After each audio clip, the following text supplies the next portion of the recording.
I want to come to church, enjoy the music, get a good word, fellowship with some of my friends, and then go home and eat some chicken and watch the game.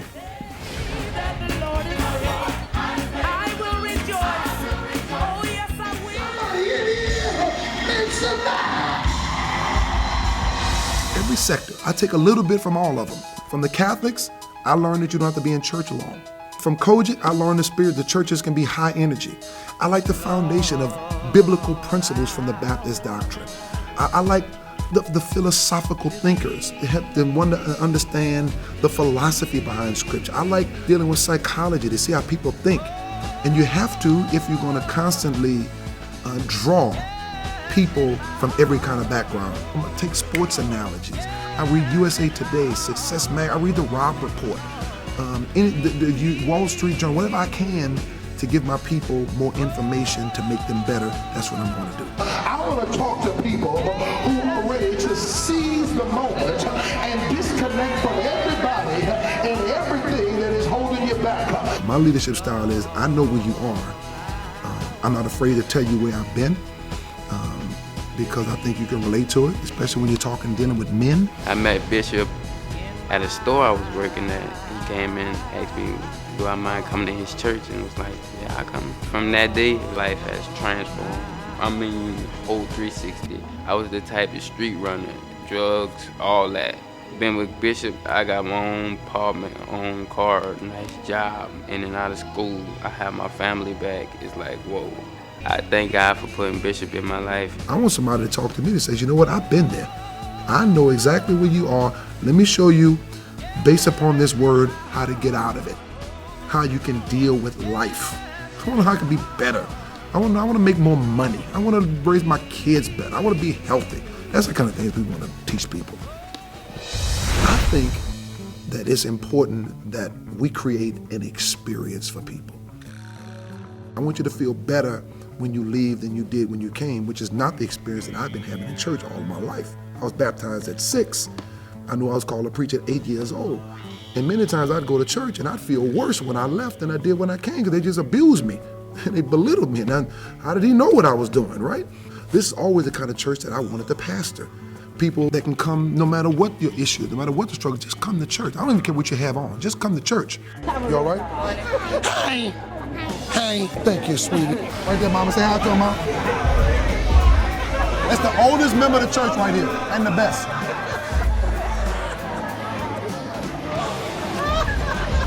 Some of the people that I grew up with, they're still here. I've made friendship with some of the newer members, and trying to just keep the balance is difficult, but at the end of the day, there's no other place that I'd rather be. Lisa was raised up under her father's ministry, which is much more conservative or traditional Baptist than I am. So here I come with these radical ways to have church. I mix up songs in church and I change stuff all the time. A lot of my friends refer to us as Club Love. They really think it's a club up in here because, of course, everybody comes dressed like they're going to swing on a pole or two. But when they see the posters on the billboards, oh, your pastor look like a pimp up there. He's not a pimp. He's not. But that's the image that's being portrayed because we're trying to do this contemporary church in a city that's still old school. We're still old-fashioned, homely, friendly people from the South in New Orleans. If we're not mending and tending to the hurting people, it doesn't make a difference, whether we have contemporary, country, with old school. Every church has at least one person in their church that is a bit more challenging. There are things that's going on that I'm not in agreement with. I'm a vocal person. There's a lot of tension between us. God tells me something. I don't need opinion, and I don't need approval, and I ain't having no vote like they used to have in the old church. I ain't doing that. I got a good, solid board of people that I discuss whatever God says, and we just flow with whatever God says. That's it. Ain't nobody gonna treat you better. Ain't nobody gonna touch you better. Ain't nobody gonna love you better more than I can't do yesterday church. I can't do 8-track church and an iPod generation. I felt that God was telling me that Bishop Love was the next T.D. Jakes, or the T.D. Jakes of our generation. Come on, come on, come on.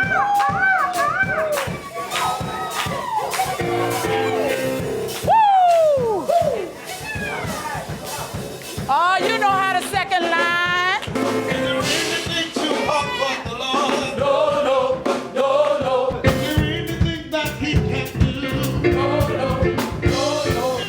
music sets the tone for what happens in black churches. Vanessa Lewis at the top is our minister of music. She's brought a whole new energy to our choir. She's excellent. I'm a straight up Baptist singer. I want to squall, I want to do all of that. There's a few people, Jarrell included, that I put in the WIT category. W-I-T, whatever it takes to get the job done. On Sunday, as the pastor of protocol, we are responsible for making sure that everything runs appropriately. All right, we got 7 minutes. Right. Make sure Bruce is in place. Okay. All right. Pretty much on call 24/7. If we have special projects or any events, you know, you're always there. You know, I sleep with my BlackBerry in my hand. People really don't know what goes on behind the scenes to make a church operate. Got to be in shape to work with us, cameraman. Come on. We just had our first service. It was awesome. And now we're getting ready to change clothes, transition. You know, when the people came out, they come out one way, so the next group can come in, shake hands, try to greet everybody that we can, come up here, change clothes, listen to a little music, and then get prepared for the next service. Somebody in here, throw your hand back and say, Jesus, I need a breakthrough. Jesus, I need a healing. Jesus, I need some money. Jesus. Tori came in later in the game.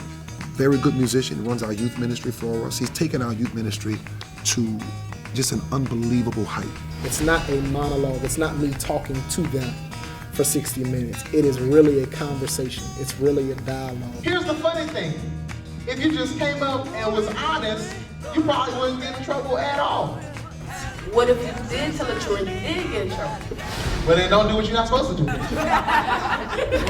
Ben does our graphics for us. He was over our music ministry for several years. I've been doing that for so long, you know, just a part of a music ministry and kind of kicking against it because it's like, man, I don't know if I want to do this. The thing that we're working with Ben now with is excellence. Things like being on time. What happened to Ben? He can't make it. He had a meeting. He missed the last meeting too, right? Right. Yeah. I don't like micromanaging people. If I get somebody in a leadership position, I'm gonna support you, but I'm not gonna babysit you. I'm not gonna babysit you for the job that you said you can do. And say, try me. Try me, Lord.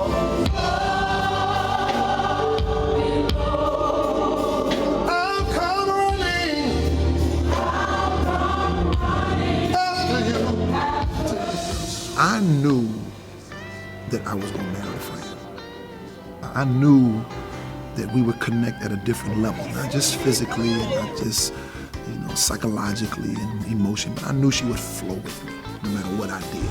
My husband is a unique man, and it takes a unique woman to be married to a unique man. So I have to know how to love him right.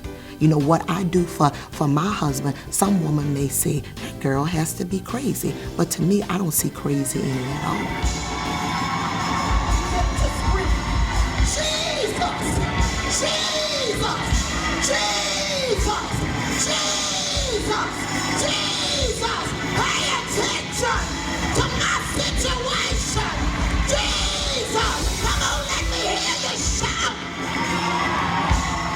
When he calls my name, it doesn't matter what I'm doing. I stop and I run and I take care of him because in my home, he's the king. Beautiful meal, baby. Beautiful meal, baby. When he drives into the garage, if my children are on the phone, if they're doing homework, I have one thing I say, and that is, Dad is home. And they know what that means. Stop what you're doing, we meeting Daddy at the door. Because he's home. No, this made it work. I like being a dad. I really do take the trash out. I take the trash out. How old your dad? Since when? My girls, I got 3 girls. I've got Joy, who's 15, Faith, who's 12, and Angel, who's 10. Joy is the consummate 15-year-old. She knows everything. She's the glamour girl of the 3. Joy's ready to drive. She's ready to date. I've let her go on 2 dates already. She is the big sister. She wants to be the big sister. Faith is my 12-year-old, my tough kid. Total opposite of Joy when it comes to fashion, Faith would wear jeans every day. Very talented, very smart, very thoughtful. Faith is very thoughtful. Angel's the baby girl, and she will let everybody know she's the baby girl. She's gonna be the baby girl forever. We're gonna ride my new 3-wheel I'm getting ready to get. I'm gonna change clothes first. No, he's not. Pastor, come on up, man. But at the same time, she always checks on me. When I'm out of town, Angel will check on her dad, and she's daddy's baby girl. And I really like having girls. I like being the godfather, you know. I like that. I'm the black Italian. Shut up! I like the whole Italian mindset. You mess with my family, you mess with me. And that's what it is, it's a team. I believe in absolute submission. I don't question it. I believe God gave him a vision. I go with the vision God has given him, and I see the manifestation every time. Every time. Say, I believe.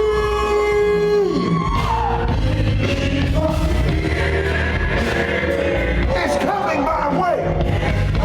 Won't you pat yourself in the chest and say it's coming my way? Speak it with your mouth. Believe it in your heart and say, I believe. I like being Big Daddy. One of my favorite songs of all songs is I love it when you call me Big Papa, Big Papa. I'm Big Papa. No!